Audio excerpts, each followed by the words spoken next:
Team India star all rounder Hardik Pandya ఇంగ్లాండ్తో one day series champions ట్రోఫీలో సత్తా చాటేందుకు రెడీ అయ్యాడు. టీ20 సిరీస్లో అద్భుతంగా రాణించిన పాండ్యా వన్డేల్లోనూ అదరగొడతాడని అంచనా వేస్తున్నారు. తాజాగా ఈ సిరీస్ ప్రారంభానికి ముందు హార్దిక్ ఒక ఇంటర్వ్యూలో ఆసక్తికర వ్యాఖ్యలు చేశాడు. రోహిత్ శర్మపై అతను చేసిన కామెంట్స్ వైరల్ గా మారాయి. తన టీ20 ప్రపంచ కప్ ఫైనల్ కు సంబంధించి ఈ విషయాలను పంచుకున్నాడు. తన సత్తా ఏంటనేది రోహిత్ కు బాగా తెలుసని వ్యాఖ్యానించాడు. క్లాసెన్ ను అవుట్ చేయడానికి ముందు రోహిత్ తో చర్చించినట్లు చెప్పాడు. బంతి వేయడానికి ముందు క్లాసెన్ కు వైట్ బాల్ వేస్తానని రోహిత్ తో చెప్పిన విషయాన్ని గుర్తు చేసుకున్నాడు. ఇలా పక్కా ప్లాన్ తోనే క్లాసెన్ వికెట్ తీశానని చెప్పాడు.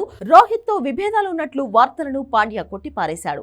అవన్నీ అవాస్తవాలేనని, కెప్టెన్ తో తనకు మంచి రిలేషన్ ఉందంటూ చెప్పుకొచ్చాడు. గతంలో రోహిత్ హార్దిక్ మధ్య విభేదాలున్నట్లు వార్తలు వినిపించాయి. గత సీజన్ ఐపీఎల్ కి ముందు రోహిత్ ను కెప్టెన్ నుంచి తప్పించి ముంబైకి హార్దిక్ ను కెప్టెన్ గా ఎంపిక చేశారు. మ్యాచ్ సందర్భంగా రోహిత్ ని హార్దిక్ బౌండరీ లైన్ దగ్గరకు ఫీల్డింగ్ కి పంపడం అప్పట్లో సంచలనంగా మారింది. కానీ T20 world cup final match లో రోహిత్ హార్దిక్ ని కౌకిట్లోకి తీసుకుని ఏడుస్తున్న హార్దిక్ ని ఓదార్చడం అందరినీ ఎమోషనల్ గా కనెక్ట్ చేసింది. ఇద్దరూ భావోద్వేగానికి గురై ఒకరినొకరు కౌగిలించుకున్నారు. ఇదిలా ఉంటే ఛాంపియన్స్ ట్రోఫీ ప్రిపరేషన్స్ పైన హార్దిక్ మాట్లాడాడు. ఐసీసీకి ఇచ్చిన ఇంటర్వ్యూలో తన అంచనాలను షేర్ చేసుకున్నాడు. పెద్ద టోర్నీల్లో ఆడేటప్పుడు ఒత్తిడిని ఎవరు బాగా ఎదుర్కొంటారనేది ముఖ్యమన్నాడు. తాను హార్దిక్ పాండ్యా తరపున ఆడనని, జట్టు తరపున, దేశం ఇండియా తరపున ఆడమే లక్ష్యమని చెప్పాడు. చివర్లో 2 బంతులు ఆడినా 60 బంతులు బ్యాటింగ్ చేసిన టీమిండియాను గెలిపించడంపైనే తన ఫోకస్ ఉంటుందన్నాడు. ఇక పాకిస్తాన్ తో మ్యాచ్ లో ఒత్తిడిని ఎవరు బాగా హ్యాండిల్ చేస్తారనేది కీలకమన్నాడు.